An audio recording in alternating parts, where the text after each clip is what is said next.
In this video, I'm going to show you how to make a fantastic papier-mâché paste for all of your papier-mâché needs.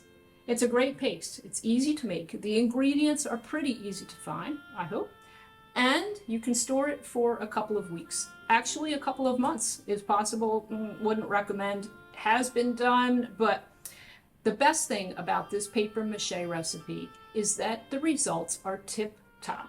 So, let's get started making papier-mâché paste. I used 2 ingredients to make this recipe: wallpaper paste flakes and glue. Wallpaper paste comes in 2 forms. One is a ready-made liquid, and the second is wallpaper paste powder. It's the powder that we're interested in. You can usually tell the difference at the shop because the wallpaper paste that's already mixed up is going to be in something plastic and it's going to be a bigger container. The wallpaper paste powder flakes are generally smaller in a small box, a cardboard box. It's pretty easy to find wallpaper paste powder. You can definitely order it. I like the first one here from the Obi. This is sort of like the Home Depot of Austria and Germany. The middle one you can get from Amazon. You can probably buy it in Lowe's or Home Depot. The last one is a wheat paste version. It's a little bit different than the first 2. It also works. It says right on the box it's good for papier-mâché.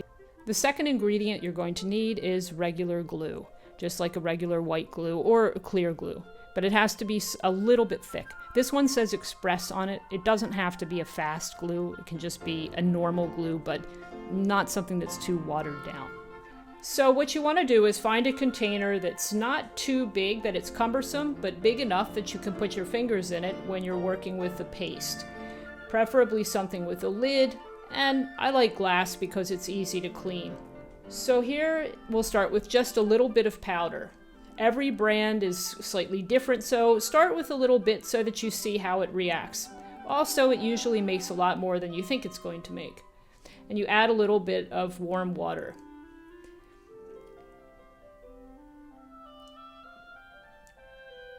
In the beginning, it seems like it's going to be way too watery, but very quickly it starts gelling together. If it's wheat paste, it looks a little bit different than this, but it's basically the same way.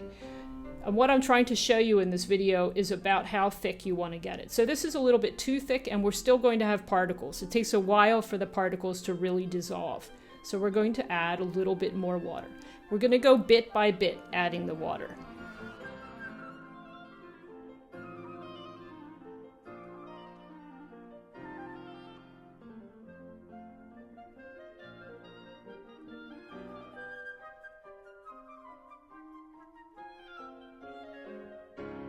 What we're trying to go for is sort of a pudding look.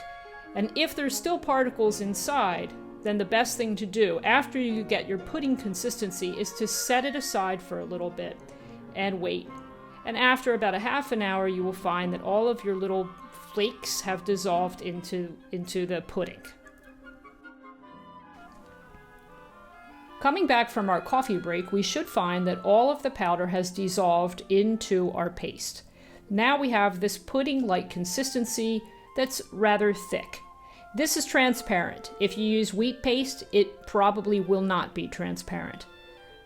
We're going to add glue at about a 1:8 ratio. It doesn't really have to be exact, but somewhere around there is pretty good. If you're short on glue, it's not a catastrophe, but what's important is to have glue in your mix.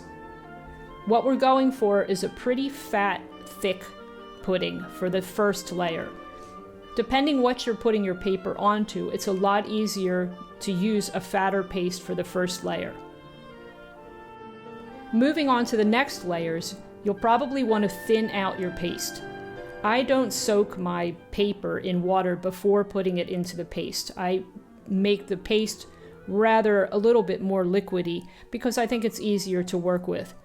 This really has to do with how thin you're going to make your papier-mâché paste at this point. Has to do with what kind of paper you're going to use. If you use a really thin tissue paper for certain effects, you'll probably want to use a thicker paste. This is something that you have to experiment with, but this is basically the base of what you need to work with. I hope you enjoyed this informative video and find it appropriate to subscribe to my channel, where we will continue the conversation on papier-mâché techniques, how to make puppets, and all kinds of interesting things, actually. I mean, I think they're interesting. Anyway, we'll continue the conversation.